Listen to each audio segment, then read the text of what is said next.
Hi, and welcome to the Modern Persian Food Podcast. We are food bloggers, Bita Arabian, and Bita Nazim Kelly, and we're here to share with you the rich flavors and fresh ingredients of Persian cooking and how to incorporate them into today's modern lifestyles.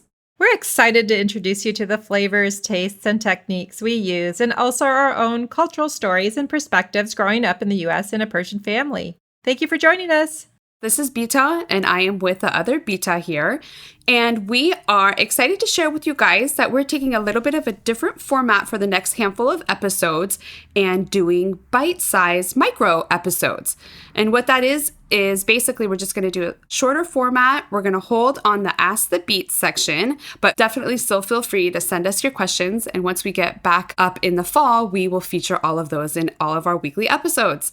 We wanted to keep continuity with you guys as we are in the summer months. We know that there's definitely more travel happening and a lot of exciting things now that we are coming out of the pandemic. So we just wanted to keep our connection with you and still allow for you guys to enjoy your lives and do all the things that you want to do this summer. Hi, Bita June. Hi, Bita. Happy summer. Happy summer. So the first of our series of micro episodes, we will be talking about Esfand, and it's our episode number 39, and we are talking about this fun, beautiful smelling Esfand. Bita June, would you like to share with us what Esfand is for our listeners? Oh, sure. I'll give it a go.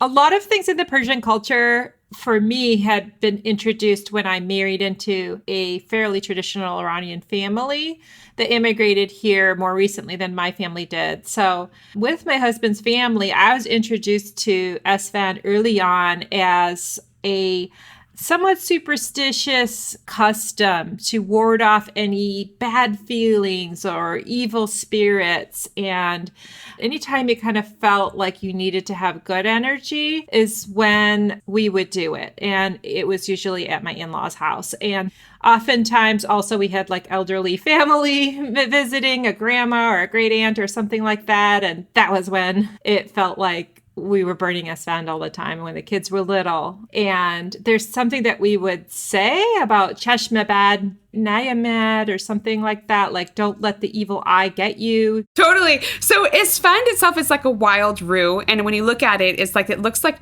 really small little pebbles or rocks. And basically you burn them as kind of like an incense, or some people will use the equivalent of like sage. You basically burn Esfand and it smokes up a little bit and it has a really beautiful smell. It's like a burning smell, but for me it's a very comforting smell. And like you said, it's like to ward off any evil spirits or for good luck and good energy. And yeah, there is a little saying. It goes like espand espandune, espand sadusidune. Everyone says it a little bit differently, but you basically kind of like circle it around whoever. Yes. The smell's a very unique smell, the burning smell. Yeah. I've come to know it, but at first it's like, oh yeah, what is that? Yeah. It's very different. Yeah. And the seeds, like you said, they're dried, big, hard, brown looking seeds, some type of rue. Uh-huh. In our family, the elderly, the grandma or the great aunt or the great grandma is sort of like chasing you around in a way, like following you around and circling the smoke around you. Yeah. You're supposed to smell the smoke. It's like, oh, did you get some of it? Did you get some of the smell? Is how we would say it. Yeah, it changes the energy. It drives away any kind of like evil spirits. Yeah. So our oldest daughter, who was the first grandbaby of the family on both sides, she's tried to say the thing that she was always hearing, and she said it in a funny way that we still to this day say, which is cheshm bata. Like, it doesn't even mean anything, but she'd be like, cheshm bata, cheshm bata. So chish means eye. So yeah, it's a bad eye or evil eye. You know, I think Persians in general are pretty superstitious. Yeah. So, you know, like the evil eye emblem. Mm-hmm, absolutely. Or amulet. Yeah. And then, you know, like the Esfand. So yeah. So like if you get the smell of it, but that's so cute. She would say it like that. A little bit of it rubbed off on me. I mean, I pulled out my cheshm bata, cheshm bad.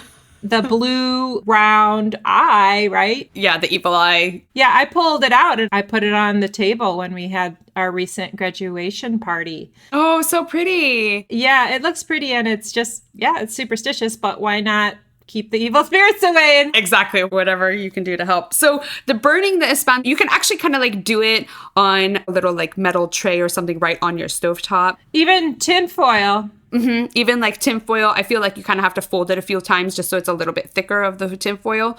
But they have these little like Esfand burners that are like round and like an inch or two deep and made out of metal, and it has a little handle that you can pour the Esfand in there. Once that gets hot, you put the Esfand in there and it smokes up. I have this like cool wand thing that you hold. Oh, it's like just a metal stick. It's a metal little skewer type of thing that has a spiral at the end of it.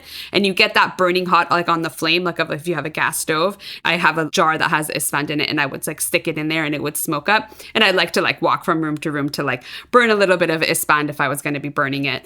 And I think it also disinfects. I've heard that if like, if someone's sick in the house or something, if you do that, it kind of kills the germs and things like that. But it's fun. They have it at like weddings a lot of the time to make sure that there's no like evil thoughts or anything like that for the bride and groom. So they'll sometimes have colored Esfand on the sofreeart. Yeah, I think you mentioned already, but a modern version of it. I actually saw my daughter burning it, our older daughter in her room, the one who's off at college, had picked up some sage from a spiritual store that has crystals and that kind of thing. And she was burning the sage, in her windowsill. So it was a very similar experience, and it was kind of cool to see the younger generation doing it. And speaking of questions and events of the current times, we are skipping the Ask the Beat segment in our micro episodes. We'd love for you to continue thinking of anything you're interested in hearing us talk about. We love hearing from you, but we're keeping things short and sweet this summer. So this was very fun.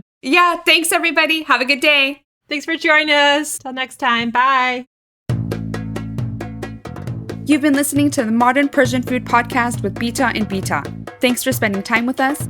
If you've enjoyed what you heard today, consider telling a friend or giving us a good rating. You can subscribe to our show for free on your favorite podcasting app or find us online at modernpersianfood.com or on Instagram for the recipes and information we talked about today.